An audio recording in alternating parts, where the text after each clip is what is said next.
એટલે કોઈ પણ ઈએનટી આપણે જે કહીએ એની તકલીફ હોય તો એ બધાનો સારવાર અહીંયા હા, થતો હોય કોઈ છે. પણ ઈએનટી ની તકલીફ, જેમ કે કાનની તકલીફ, ગળાની તકલીફ, પછી નાકની તકલીફ, જેમ કે નાકનો પડદો વાંકો થઈ ગયો, નાકના મસા હોય, કાં તો પછી નાકમાં સ્મેલ નહીં આવતી હોય, ઘણા અત્યારે પેશન્ટ જોવા મળતા હોય છે. પછી નાના બાળકોમાં હોય, જેમ કે એડિનોઝની તકલીફ, એ પ્રકારના ટોન્સિલ છે કે જેમાં સ્વેલિંગ આવી જતું હોય, એના પછી ડાયરેક્ટ ઘણા બધા પેશન્ટ આવે કે જેમને ઓપરેશન કરાવવાની જરૂર પડતી હોય, કાં તો ડૉક્ટર એવું કહી દેતા હોય ઓપરેશન કરાવવું પડશે, પણ આપણે એને આયુર્વેદથી એકદમ સરસ રીતે એને ટ્રીટ કરતા હોઈએ છીએ. એટલે તમારે ટોન્સિલ જેવી બીમારી હોય અને તમારા બાળકોને રેગ્યુલર ટોન્સિલ ને એવું રહેતો હોય તો તમે અહીંયા સંપર્ક કરી શકો છો. ચોક્કસ, બાળકોને ટોન્સિલ એક પ્રકારના એવું ટોન્સિલ છે કે જેમાંથી ઇમ્યુનિટી મળતી હોય છે, અને આપણે જો બાળકને નાની ઉંમરે જ આ કઢાવી દઈએ તો પછી બાળક આખી જિંદગી હેરાન થતું હોય છે, અને એ ટોન્સિલ 12 વર્ષ સુધી રહેતા હોય છે. જો એને આપણે ટ્રીટમેન્ટ આપીએ કાં તો એને મેડિસિન આપીએ તો એની ઇમ્યુનિટી પણ વધતી હોય છે અને એને ટોન્સિલમાં પણ સારું રહેતું હોય છે.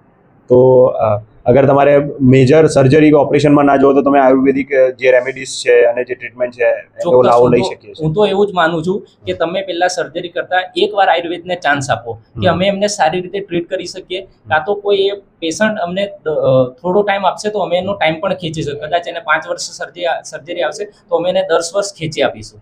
આ રીતનું અમે ટ્રાય કરતા હોઈએ છીએ. Okay, thank you sir.